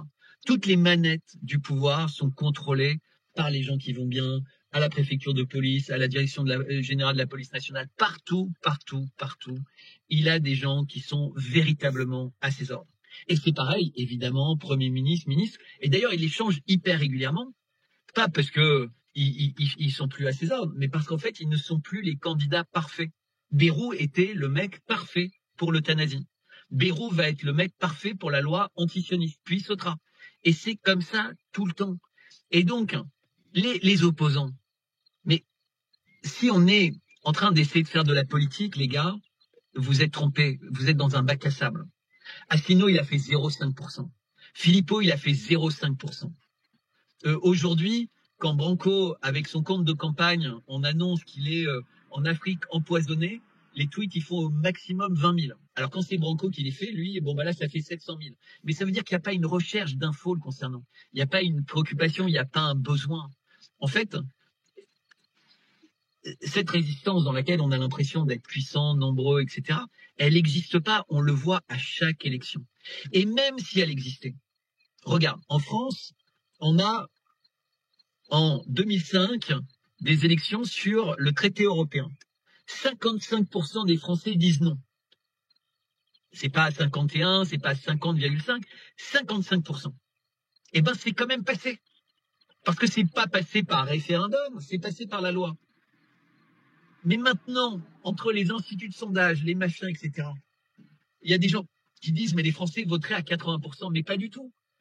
Quand le Front National a décidé d'arrêter de parler du Frexit, c'est parce qu'ils avaient eux-mêmes testé la psychologie des gens, et les gens maintenant, ils sont tellement froussards qu'ils ont peur de leur ombre. Parce qu'à l'époque, en 2005, c'était le début de l'euro, donc tu te disais, bon, bah, ça peut repartir en arrière, etc. Maintenant, les gens ne connaissent que ça. Ils connaissent que l'idée que l'Europe est en train de sauver les Français du méchant russe, que face à Trump qui est complètement malade, une Europe forte, c'est génial.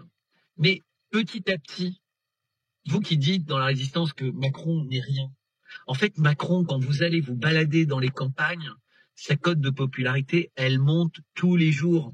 Pas parce que les gens ont à manger, à boire, accèdent facilement à la santé, etc. Parce qu'ils ont l'impression qu'il n'y a pas d'alternative et que finalement, il fait plutôt bien le job et qu'au moment du Covid, bah, il y avait eu beaucoup d'argent qui avait distribué. Au moment de ci, il y avait eu beaucoup de ça. Au moment de etc., etc. Et nous-mêmes, à l'intérieur de la résistance, il y en a très peu qui conçoivent qu'il est peut-être plus qu'un ego. Donc tu vois, on est vraiment mal parti. Écoute, dans mes implications dans la résistance, effectivement, tu fais bien de le noter, on est peut-être moins nombreux qu'on le pense. Mais oui. Si on est capable d'infiltrer des partis politiques au niveau national, international et autres, imaginez comment c'est facile d'infiltrer des petits groupes d'opposants. Exactement. C'est très, Mais très tu sais, facile. chez les Verts ou chez LR, t'es élu président avec 40 000 ou 50 000 voix. Ouais. Ça veut dire que tu peux créer artificiellement 30 ou 40 000 comptes, 1 ou 2 ans après, qui sont dormants, de gens qui n'existent pas, ils savent même pas qu'ils sont abonnés. C'est des personnes qui existent, mais les lettres arrivent à une autre adresse, etc. Et tu prends le contrôle du parti. Dans des plus petits partis écolos, etc. Donc, tout ça, évidemment, ça n'existe pas. Regarde, je vais te donner un exemple pour bien comprendre. La Nouvelle-Calédonie. La Nouvelle-Calédonie, ça appartient aux Calédoniens, ça appartient aux autochtones. Mais depuis le XVIIIe siècle, la France a amené des citoyens. Et quand on a vu ce qui s'était passé dans d'autres régions du monde, on s'est dit, il faut accélérer l'installation de Français pour ne pas perdre la Nouvelle-Calédonie, parce que c'est stratégique géographiquement, il y a des minerais, il y a des machins, etc.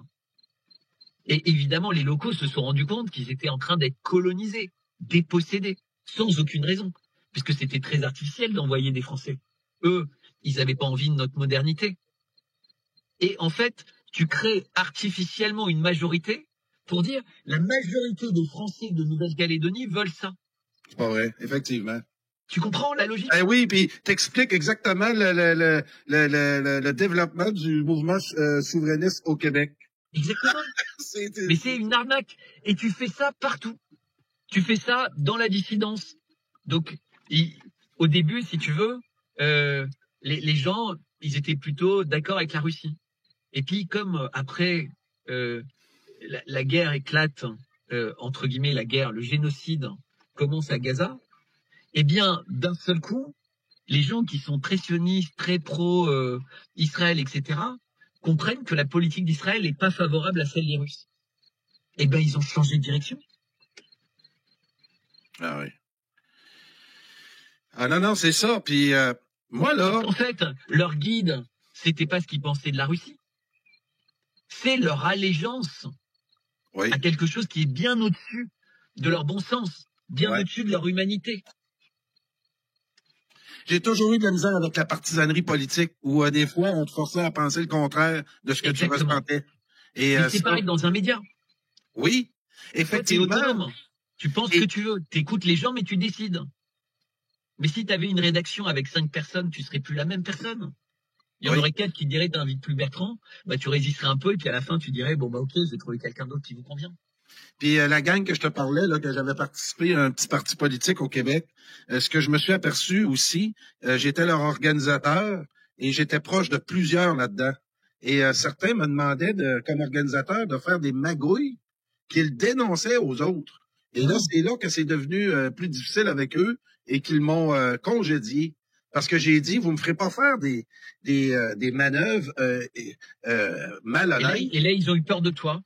Et là, ils m'ont maudit dehors. Et là, c'est là que tous ces groupes-là, il y en a que je pensais qu'ils étaient mes amis, que j'allais pouvoir me confier dans ce débat-là. Du tout, tout le monde s'est viré le dos. Et quelques mois plus tard, Bertrand, qu'est-ce que je réalise? La franc-maçonnerie. Exactement. La franc-maçonnerie était là-dedans. La plupart, il y a des gens qui m'ont envoyé des informations sur certains candidats de ce parti-là, puis qui sont devenus ensuite des leaders de la COVID. Et c'était complètement mariné de francs-maçons. Et toi, t'étais pas docile, donc ils voulaient pas de toi. Non, je Il sais. faut une forme de docilité. Il faut regarder les émissions sur Jovanovic pour comprendre cette docilité de tous ces gens qui savent que c'est faux et qui se disent après tout c'est pas grave et personne n'osera le dire. Et si quelqu'un le dit, ce sera de toute façon forcément un petit compte parce qu'aucun gros compte est assez fou pour s'attaquer à nous. Ben, c'est ça que c'est clair.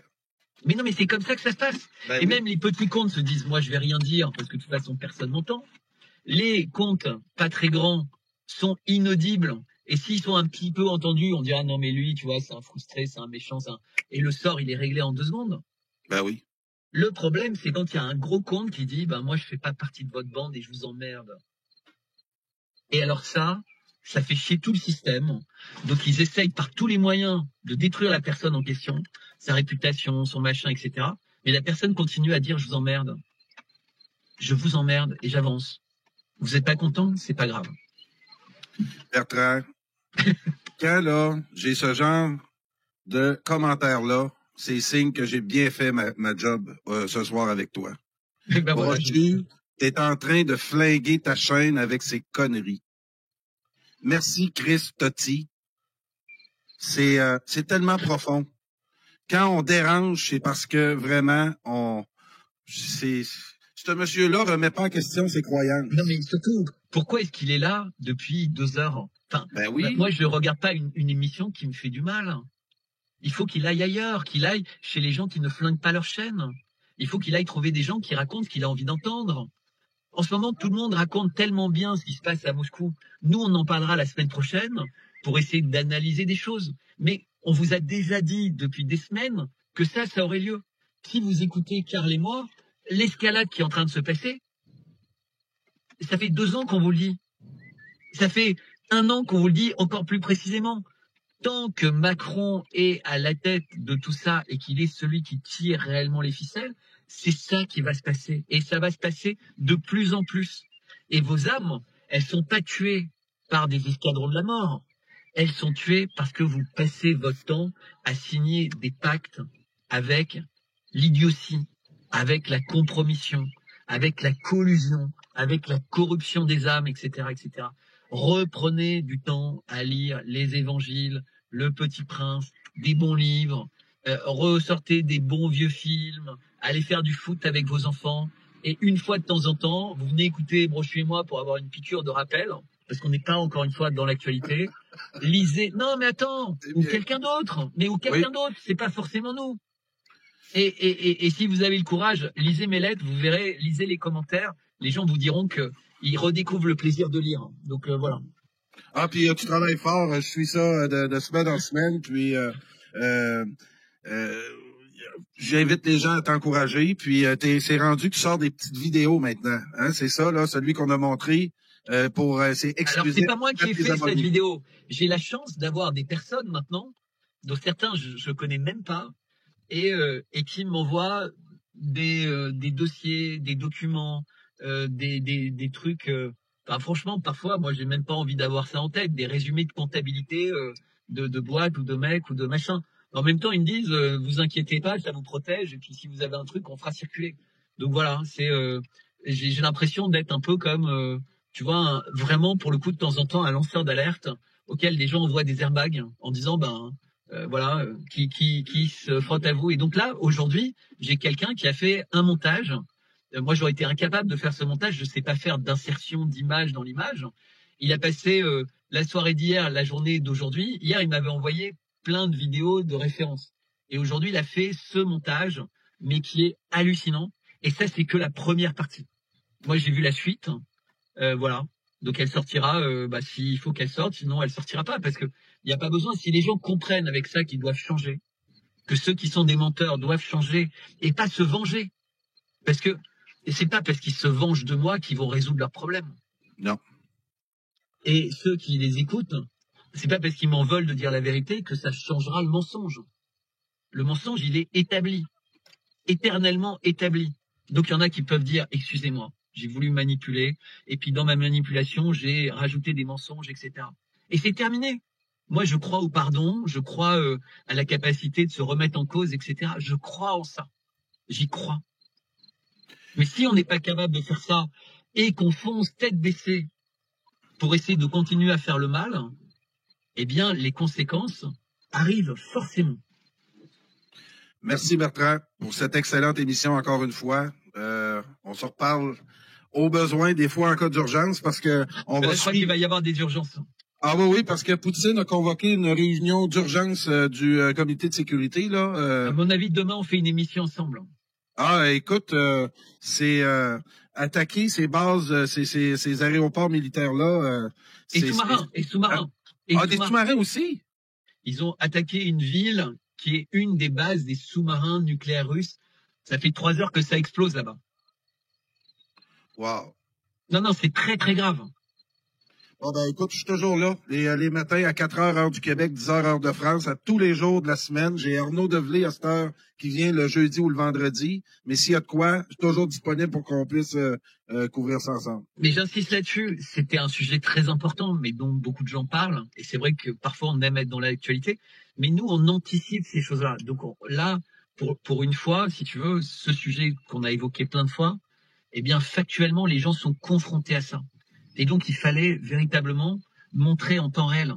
Et croyez-moi, je m'en foutais de ce truc-là. C'est juste que quand j'ai vu ce tweet, puis que j'ai été invité, puis j'ai vu la violence à mon égard, j'ai dit, bon bah ok, exactement comme tu viens de dire avec le truc du chat.